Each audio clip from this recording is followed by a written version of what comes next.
ಎಲ್ರಿಗೂ ನನ್ನ ಪ್ರೀತಿಯ ನಮಸ್ಕಾರಗಳು. ಹಾಗೆ ನನ್ನ ಸಿನಿಪಯಣ ಚಾನಲ್ಗೆ ನಿಮ್ಮೆಲ್ರಿಗೂ ಸ್ವಾಗತ. ನಿಮ್ಮೆಲ್ಲರ ಪ್ರೀತಿ ಸಹಕಾರ ಸಪೋರ್ಟ್ ಎಲ್ಲವೂ ಕೂಡ ನನ್ನ ಈ ಒಂದು ಚಾನಲ್ ಮೇಲೆ ಇರಲಿ. ನಮ್ಮ ಇಡೀ ಕನ್ನಡ ಚಿತ್ರರಂಗಕ್ಕೆ ಒಂದು ಹೊಸ ಮೆರುಗು ಕೊಟ್ಟ ನಿರ್ದೇಶಕರಂದರೆ ಎಲ್ರಿಗೂ ಗೊತ್ತಾಗಿರ್ಬೋದಲ್ವ, ಅದು ಯಾರು ಅಂತ. ಅವರೇ ನಮ್ಮ ಪುಟ್ಟಣ ಕಣಗಾಲ್. ಒಂದು ಭಾವನೆಗಳ ಜಗತ್ತನ್ನು ಪರದೆ ಮೇಲೆ ಜೀವಂತವಾಗಿ ಮಾಡಿರುವಂತಹ ಒಂದು ಅದ್ಭುತ ನಿರ್ದೇಶಕ. ಅದು ಅಲ್ಲದೆ ಏನು ಹೇಳೋದು, ಪ್ಯೂರು ಗೋಲ್ಡನ್ ನಿರ್ದೇಶಕ ಅಂತಲೇ ಹೇಳ್ಬೋದು ಇವರನ್ನು. ಇವರೊಂದು ಕನ್ನಡ ಚಿತ್ರರಂಗದ ಒಂದು ನಮ್ಮೆಲ್ಲರ ಅದ್ಭುತ ಶಕ್ತಿ ಅಲ್ವಾ. ಇವತ್ತು ಈ ವಿಡಿಯೋದಲ್ಲಿ ಅವರ ಜೀವನ ಹಾಗೂ ಚಿತ್ರರಂಗದ ಬದುಕು, ಜೀವನ ಪಯಣ ಇವೆಲ್ಲವನ್ನು ನೋಡಿ ಬರೋಣ. ನನಗೆ ಎಷ್ಟು ಮಾಹಿತಿ ಇದೆ ಅಷ್ಟನ್ನು ಕೂಡ ನಾನು ಇಲ್ಲಿ ತೋರಿಸ್ತೀನಿ. ಹಾಗೆ ನಿಮ್ಮ ಒಂದು ಸಹಕಾರ ಸಪೋರ್ಟ್ ಇರಲಿ, ತಪ್ಪಾದರೆ ತಿದ್ದುವಂಥ ಒಂದು ಒಳ್ಳೆಯ ಗುಣ ಕೂಡ ನಿಮ್ಮಲ್ಲಿ ಇರಲಿ. ಒಬ್ಬ ನಿರ್ದೇಶಕ ಒಂದು ಕಥೆಯನ್ನು ಮಾತ್ರ ಬದಲಾಯಿಸ್ತಾ ಹೋಗ್ಬೋದು. ನಮ್ಮ ಪುಟ್ಟಣ್ಣವ್ರು ಏನು ಮಾಡಿದರು ಗೊತ್ತಾ ನಿಮಗೆ? ನಮ್ಮ ಇಡೀ ಚಿತ್ರರಂಗವನ್ನೇ ಬದಲಾಯಿಸಿಬಿಟ್ರು ಅವರು. ಅಂದಿನ ಸಮಯದಲ್ಲಿ ಯಾರು ಕೊಟ್ಟರು ಇಂಥ ಚಿತ್ರ? ಅಂದಿನ ಸಮಯ ಹೋಗಲಿ, ಇವತ್ತಿನವರೆಗೆ ಪುಟ್ಟಣ್ಣವರು ಕೊಟ್ಟಂತಹ ಒಂದು ಒಳ್ಳೊಳ್ಳೆಯ ಚಿತ್ರವನ್ನು ಯಾವ ನಿರ್ದೇಶಕನಿಗೂ ಖಂಡಿತ ಕೊಡಲಿಕ್ಕೆ ಸಾಧ್ಯವಿಲ್ಲ. ಅವರೊಂದು ಹುಟ್ಟು ಹಾಕಿದ ಕಲಾವಿದರು. ಅದೆಲ್ಲ ಅವರು ಕೆಲವರು ನೋಡಿ ಕಲಾವಿದರೇ ತೆರೆ ಮೇಲೆ ಬಂದಿರ್ಬೋದು, ಆದರೆ ಅದನ್ನು ನಿಜವಾದ ಕಲಾವಿದರನ್ನಾಗಿ ಮಾಡಿರೋದು ಕೂಡ ನಮ್ಮ ಪುಟ್ಟಣ್ಣವರು. ಹಾಗಾಗಿ ಅವರು ಬರೀ ಕಥೆಯನ್ನು ಬದಲಾಯಿಸಿದಲ್ಲ, ಇಡೀ ಚಿತ್ರರಂಗವನ್ನೇ ಬದಲಾಯಿಸಿದ್ದು. ಮತ್ತು ಅದು ಯಾಕೆ ಅಂದರೆ ಎಲ್ಲರಿಗೊಂದು ಕನ್ನಡ ಚಿತ್ರ ನೋಡಬೇಕು ಅಂತ ಒಂದು ಅವತ್ತಿನ ಗೃಹಿಣಿಯವರಂದರೆ ಬಹಳ ವಿದ್ಯಾಭ್ಯಾಸ ಇರೋರು ಕಮ್ಮಿ ಇದ್ದರು. ಅಂದರೆ ಒಂದು ಕುಟುಂಬ ಸಮೇತವಾಗಿ ಒಂದು ಚಿತ್ರ ನೋಡಲಿಕ್ಕೆ ಹೋದರು ಅಂದರೆ ಅದು ಪುಟ್ಟಣ ಕಣಗಾಲ್ ಒಳ್ಳೆಯ ಕಥೆಯ ಚಿತ್ರಗಳು. ಹಾಗಾಗಿ ಅವರು ಚಿತ್ರಕ್ಕೆ ಕಥೆಯನ್ನು ಆಯ್ಕೆ ಮಾಡುವಾಗಲೂ ಕೂಡ ಬಹಳಷ್ಟು ಸೂಕ್ಷ್ಮದಿಂದ ಆಯ್ಕೆ ಮಾಡ್ತಾಯಿದ್ರು. ಇವರ ಜೀವನ ಹೇಗಿತ್ತಂದರೆ, ಇವರು ಚಿಕ್ಕದಿರುವಾಗ ನಾಟಕದಿಂದ ಸಿನಿಮಾಕ್ಕೆ ಬಂದವರು. ಅಂದರೆ ಕತ್ತಲಿಂದ ಬೆಳಕಿಗೆ ಬಂದವರು. ಅದು ಅಷ್ಟು ಸುಲಭ ಹಾದಿಯಾಗಿರಲಿಲ್ಲ. ಅವರಿಗೆ ಜಾಸ್ತಿ ವಿದ್ಯಾಭ್ಯಾಸ ಎಲ್ಲ ಇರಲಿಲ್ಲ. ಇವರ ಕುಟುಂಬ ತೀರ ಬಡತನ ಅಲ್ಲ ಅಂದ್ರೂ ಒಂದು ಬಡತನದ ಕುಟುಂಬನೇ ಆಗಿತ್ತು. ಹಾಗಾಗಿ ಇವರಿಗೆ ಹೆಚ್ಚಿನ ವಿದ್ಯಾಭ್ಯಾಸ ಮಾಡಲಿಕ್ಕೆ ಸಾಧ್ಯವಾಗಿಲ್ಲ. ಯಾಕಂದರೆ ಇವರಲ್ಲಿ ಕಲೆಯ ಒಂದು ತುಡಿತ ಕೂಡ ಇತ್ತು. ಇವರು ನಾಟಕಗಳಲ್ಲಿ ಅಭಿನಯ ಮಾಡೋದು, ಹಾಗೆ ಹೀಗೆ, ಮತ್ತು ರೇಡಿಯೋದಲ್ಲಿ ಈ ಥರ ಎಲ್ಲ ಇವರ ಒಂದು ಕಲೆಯನ್ನು ಪ್ರದರ್ಶನ ಮಾಡ್ತಾಯಿದ್ರು. ಆದರೆ ಇವರ ಒಳ ತುಡಿತ ಈ ಸಿನಿಮಾದ ಮೇಲೆ ಇತ್ತು. ಆದರೆ ಸಿನಿಮಾಕ್ಕೆ ನಾನು ಹೇಳಿದಾಗ ಯಾರಿಗೂ ಬರೋದು ಅಷ್ಟೊಂದು ಸುಲಭದ ಹಾದಿಯಲ್ಲ. ಅದಕ್ಕೆ ತುಂಬ ನಮ್ಮ ಶಕ್ತಿ ಮೀರಿ ನಾವು ಕಷ್ಟಪಟ್ಟರೆ ಮಾತ್ರ ಒಂದು ಸಿನಿಮಾ ಜಗತ್ತಿಗೆ ಬರ್ಬೋದು. ಅದು ಎಷ್ಟೇ ಕಲೆ ಇರಲಿ, ಎಂತಹ ಕಲಾವಿದರಾಗಲಿ, ಎಂತಹ ಬರಹಗಾರಾಗಲಿ, ಅದಕ್ಕೆ ಬೇಕಾದಷ್ಟು ಪರಿಶ್ರಮ ಕೂಡ ಪಡಬೇಕು. ಹಾಗೆ ಅವರು ಮೊದಲು ಏನು ಮಾಡ್ತಾರೆ, ಇವರು ನಾಟಕದಲ್ಲಿ ಅಲ್ಲಿ ಸಹಾಯಕರಾಗಿ ದುಡಿತಾರೆ. ನಂತರದಲ್ಲಿ ಇವಾಗಿನ ಏನು ಚೆನ್ನೈ ಅಂತ ಹೇಳ್ತೀವಲ್ಲ, ಅದು ಹಳೆ ಮೆಡ್ರಾಸ್ ಆಗಿತ್ತು. ಅಂದಿನ ಎಲ್ಲ ಭಾಷೆಯ ಸಿನಿಮಾಗಳು ಕೂಡ ಮೆಡ್ರಾಸಲ್ಲೇ ಶೂಟಿಂಗ್ ಆಗ್ತಾ ಇದ್ದಿದ್ದು.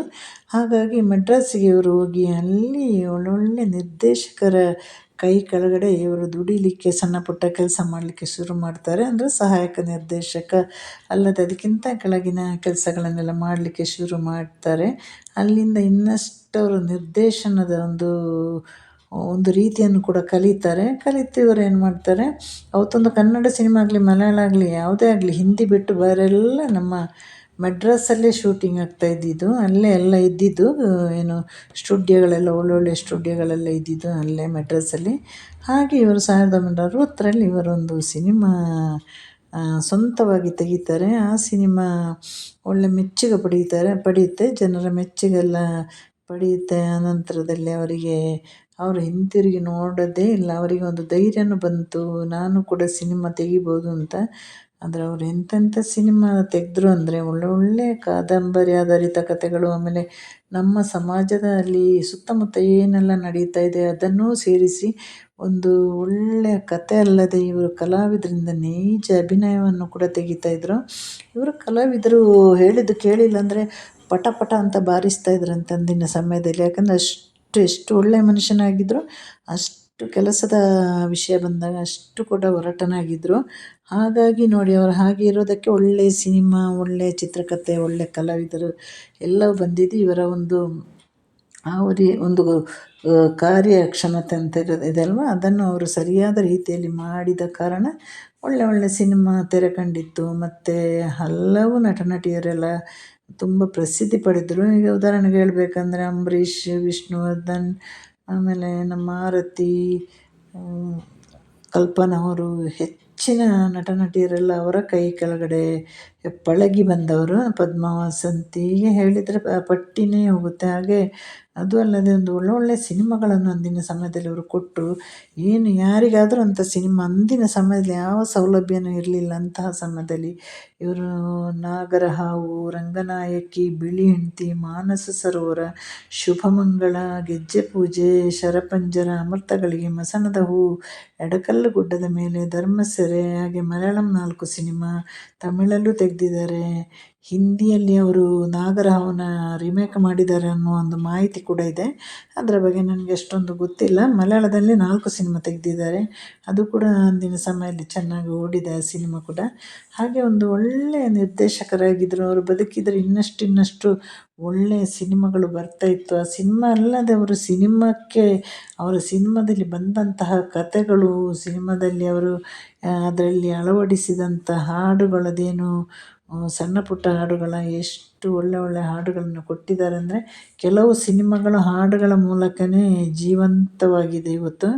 ಹಾಗೆ ಬಾರೇ ಬಾರೇ ಅಂದದ ಚೆಲುವಿನ ತಾರೆ, ಈ ಚಂದದ ಮನೆಯಲ್ಲಿ ಮೂಡಣ ಮನೆಯ ಮುತ್ತಿನ ನೀರಿಗೆ ಎರಕವಾವೈದು, ಎರಕವಾವೈದು, ಮೂಕ ಹಕ್ಕಿಯು ಹಾರುತ್ತಿದೆ, ಮೈಸೂರು ದಸರಾ ಎಲ್ಲೆಲ್ಲೂ ಸುಂದರ, ಕನ್ನಡ ನಾಡಿನ ವೀರರಮಣೀಯ, ಗಂಡು ಭೂಮಿಯ ವೀರನಾರಿಯ, ಕರ್ಪೂರದ ಬೊಂಬೆ ನಾನು, ಸೂರ್ಯಂಗೂ ಚಂದ್ರಂಗೂ ಬಂದಾರೆ ಮುನಿಸು. ಹೀಗೆ ಅವರ ಒಂದು ಹಾಡಿನ ಪಟ್ಟಿ ಬೆಳೀತಾ ಹೋಗುತ್ತೆ. ಒಲವೇ ಜೀವನ ಸಾಕ್ಷಾತ್ಕಾರ, ಹೀಗೆ ಏನು ಹೇಳೋದು, ಅವರ ಪುಟ್ಟಣ್ಣ ಕಣಗಾಲ್ನ ಒಂದು ಫೋಟೋ ನೋಡಿದಾಗಲೇ ನಮಗೆ ಅತ್ಯಂತ ಗೌರವ ಮೂಡಿ ಬರುತ್ತಲ್ವ.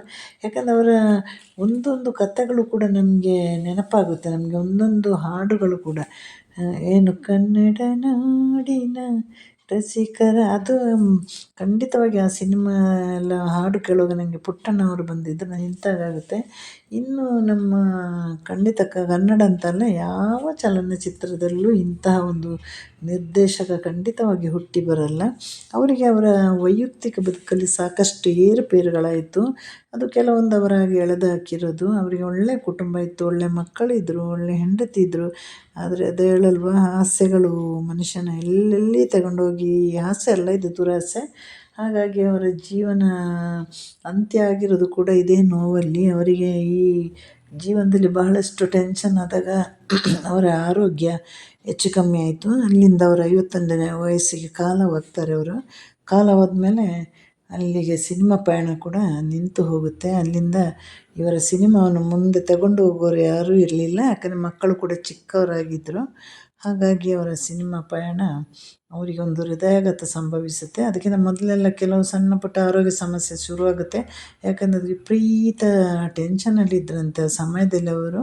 ಅದರ ಬಗ್ಗೆ ನಮಗೆ ಹೆಚ್ಚಿನ ಮಾಹಿತಿ ಇರೋದಕ್ಕೆ ನಾವು ಅದರ ಬಗ್ಗೆ ಎಲ್ಲ ಮಾತಾಡೋದು ಕೂಡ ಸರಿ ಇರೋದಿಲ್ಲ. ಹಾಗಾಗಿ ಅವರ ಕಾಲವಾಗಲಿಕ್ಕೆ ಮುಖ್ಯವಾಗಿ ಕಾರಣ ಅವರ ಒಂದು ಟೆನ್ಷನ್. ಅದಲ್ಲದೆ ಮಾನಸ ಸರೋವರ ಸಿನಿಮಾದಲ್ಲಿ ಅದಕ್ಕೆ ಸಂಬಂಧಿಸಿದ ಒಂದು ಸಣ್ಣ ಕಥೆಗಳು ಕೂಡ ಇತ್ತಂತೆ. ಹಾಗೆ ಅವರು ಈ ನೀನೇ ಸಾಕಿದಾಗಿನಿದೆ ಅಲ್ವ, ಅದು ಹಾಡು ಬೇಕು ಅಂತಲೇ ಅವರು ಹಾಕಿದ್ದಾರೆ. ಅಲ್ಲಿ ನಮ್ಮ SPB ಸರ್ ಶ್ರೀನಾಥ್ ಅವ್ರ ಹತ್ರ ಕೇಳಿದ್ರಂತೆ. SPB ಸರ್ ಒಂದು ಸೌಮ್ಯ ಸ್ವಭಾವದ ಒಬ್ಬ ಅತ್ಯುನ್ನತ ಗಾಯಕ ಅಲ್ವ, ಈ ಹಾಡು ಬೇಕಾ ಸರ್ ಅಂತ ಕೇಳಿದ್ರಂತೆ ಶ್ರೀನಾಥ್ ಅವ್ರ ಹತ್ರ. ಅವರನ್ನು ಹೋಗಿ ಕೇಳಿ ಅಂತ. ಆಮೇಲೆ ಶ್ರೀನಾಥ್ ಹೋಗಿ ರಿಕ್ವೆಸ್ಟ್ ಮಾಡಿ ಕೇಳಿದಂತೆ, ಬೇಡ ಸರ್ ಈ ಹಾಡನ್ನ ತೆಗೆದು ಬಿಡಿ ಅಂತ. ಇಲ್ಲ, ನನಗೆ ಆ ಹಾಡು ಬೇಕೇ ಬೇಕು, ನೀನೇ ಸಾಕಿದಾಗಿನಿ ಅಂತ. ಅದು ಅವರು ಯಾರಿಗಾದರೂ ಬರ್ದಿರ್ಬೋದು ಒಂದು ವೇಳೆ, ಆದರೆ ಆ ಹಾಡನ್ನು ಹಾಕಿದರು. ಆ ಹಾಡು ಇವತ್ತಿಗೂ ಕೂಡ ಜನಪ್ರಿಯತೆ ಗಳಿಸಿದೆ. ಎಲ್ಲ ಭಗ್ನ ಪ್ರೇಮಿಗಳ ಮೆಚ್ಚಿನ ಹಾಡು. ಎಲ್ರಿಗೂ ಯಾರೋ ಮೋಸ ಆದಾಗ ಹಾಡುವಂಥ ಹಾಡು. ಹಾಗಾಗಿ ಹಾಡು ಅದು ಹಾಕಿದ್ದು ಎಷ್ಟು ಒಳ್ಳೆಯದಾಯ್ತಲ್ವ.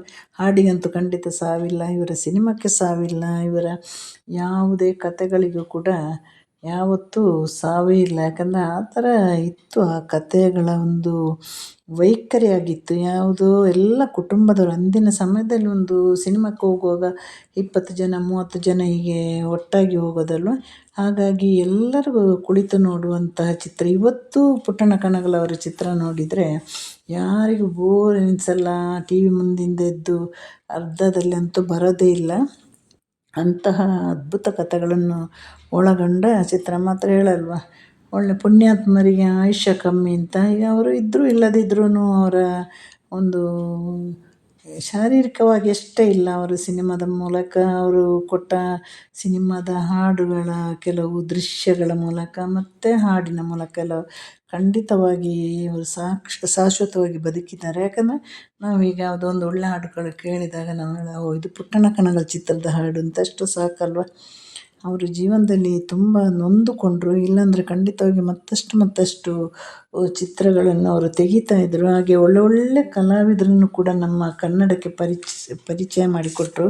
ಕಲಾವಿದರನ್ನು ಪರಿಚಯ ಮಾಡಿಸಿದಲ್ಲದೆ ಅವರ ಕೈಯಿಂದ ಒಳ್ಳೆಯ ಒಂದು ಏನು ಹೇಳೋದು ಅದ್ಭುತ ಅಭಿನಯವನ್ನು ಕೂಡ ಇವರು ಹೊರತೆಗೆದರು. ಯಾಕಂದರೆ ಯಾರಿಗೂ ಎಲ್ಲ ಕಲಾವಿದರು ಪುಟ್ಟಣ್ಣವ್ರನ್ನ ಕಂಡರೆ ಅತೀವ ಗೌರವ ಇತ್ತಂತೆ. ಬಹಳಷ್ಟು ಅವರಿಗೆ ಭಯ ಇತ್ತು. ಯಾಕಂದರೆ ಅವರು ಹಾಗೆ ಹಿಡ್ಕೊಂಡು ಕಪಾಳಕ್ಕೆ ಹೊಡಿತಾಯಿದ್ರು.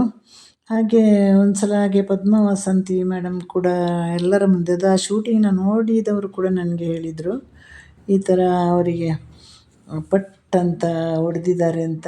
ಹಾಗೆ ನೋಡಿ, ವೈಯಕ್ತಿಕ ಈಕೆ ಒಳ್ಳೊಳ್ಳೆ ಸಿನಿಮಾ ಜೊತೆ ಅವರು ವೈಯಕ್ತಿಕ ಬದುಕನ್ನು ಕೂಡ ಹಾಳು ಮಾಡಿಕೊಂಡ್ರು. ಹಾಗಾಗಿ ಅವರ ಜೀವನ ಮುಂದೆ 51-52ರ ನಡುವೆ ಕೂಡ ಕೊನೆಗೊಂಡಿತು. ಈ ಪುಟ್ಟಣ್ಣ ಕಣಗಾಲ್ ಜೀವನ ಕೇವಲ ಒಂದು ಬರೀ ನಿರ್ದೇಶಕನ ಕಥೆ ಅಲ್ಲ ಅದು.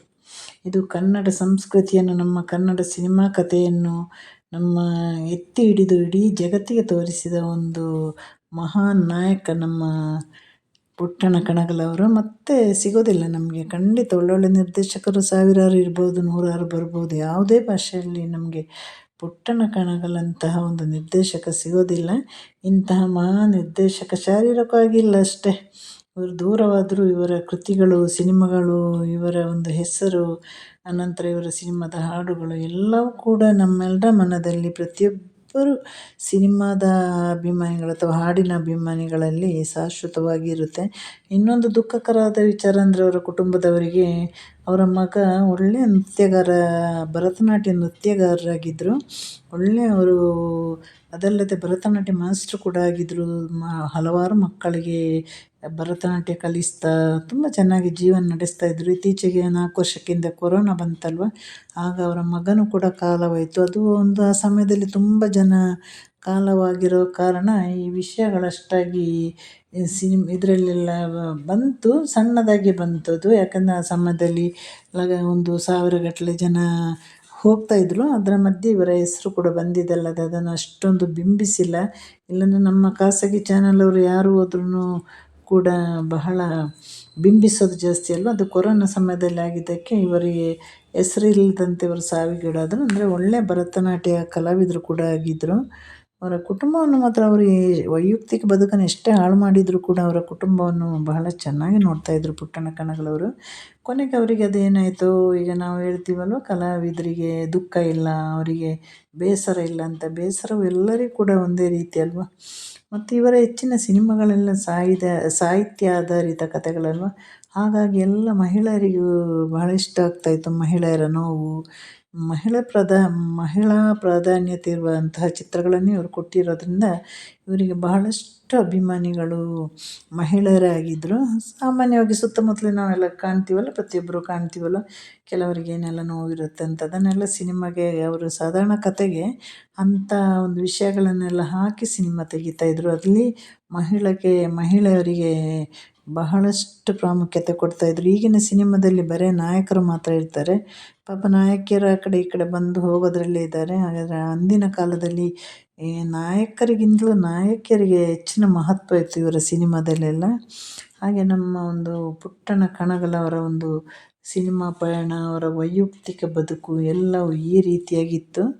ಯಾಕಂದರೆ ಇವರ ಒಂದು 51-52 ವಯಸ್ಸಂದರೆ ಖಂಡಿತವಾಗಿ ಅದೊಂದು ಸಣ್ಣ ವಯಸ್ಸಲ್ಲ. ಮತ್ತಷ್ಟು ಅವರಿಗೆ ಕೆಲಸ ಮಾಡುವಂಥ ಅವಕಾಶ ಸಿಕ್ಕಿದ್ದಿದ್ರೆ ನಮ್ಮ ಕನ್ನಡ ಚಿತ್ರರಂಗಕ್ಕೆ ಇನ್ನಷ್ಟು ಒಳ್ಳೆಯ ಸಿನಿಮಾಗಳನ್ನು ಕೊಡ್ತಾಯಿದ್ರು. ಆಮೇಲೆ ಇನ್ನಷ್ಟು ಒಳ್ಳೆಯ ಕಲಾವಿದರು ಬರ್ತಾಯಿದ್ರು. ಕಲಾವಿದರನ್ನು ಒಂದಷ್ಟು ಪಳಗಿಸಿ ಅವರ ಹತ್ರ ಒಳ್ಳೆಯ ಅಭಿನಯನ ಕೂಡ ಅವರು ಹೊರ ತೆಗಿತಾಯಿದ್ರು. ಇನ್ನಷ್ಟು ಬೇರೆ ಬೇರೆ ಭಾಷೆಯಲ್ಲಿ ಕೂಡ ಅವರು ಸಿನಿಮಾ ಮಾಡ್ತಾಯಿದ್ರು, ಯಾವುದೇ ಸಂಶಯ ಇಲ್ಲ. ಹಾಗೆ ನೋಡಿ, ಜೈ ಜಗದೀಶ್ ಎಲ್ಲರೂ ಕೂಡ ಇವರ ಕೈ ಕೆಳಗಡೆಯಿಂದಲೇ ಬಂದವರು. ಅದು ಹೇಳಲ್ವಾ, ಒಳ್ಳೆಯವರಿಗೆ ಬೇಗ ಮರಣ ಬಂದ್ಬಿಡುತ್ತಂತೆ. ಯಾಕಂದರೆ ಇವ್ರ ಹತ್ರ ಎಲ್ಲ ಕೆಲಸ ಇವರು ಮಾಡಿದರೆ ಮತ್ತು ದೇವರಲ್ಲಿ ಬೇಡೋದೇನಿದೆ ಅಲ್ವ, ಹಾಗಾಗಿ ಪ್ರತಿಯೊಂದು ಕೆಲಸವನ್ನು ಕೂಡ ಅರ್ಧಕ್ಕೆ ಮೊಟಕುಗೊಳಿಸಿರುತ್ತೆ. ಹಾಗಾಗಿ ನಮ್ಮ ಪುಟ್ಟಣ ಕಣಗಾಲ್ ಅವರ ಜೀವನ ಕತೆ ಅವರ 51-52ನೇ ವಯಸ್ಸಿಗೆ ನಿಲ್ಲುತ್ತೆ. ಇವರು ಏನು ಗೊತ್ತಾ, ಈ ವಿಡಿಯೋ ನಿಮಗೆ ಇಷ್ಟವಾದಲ್ಲಿ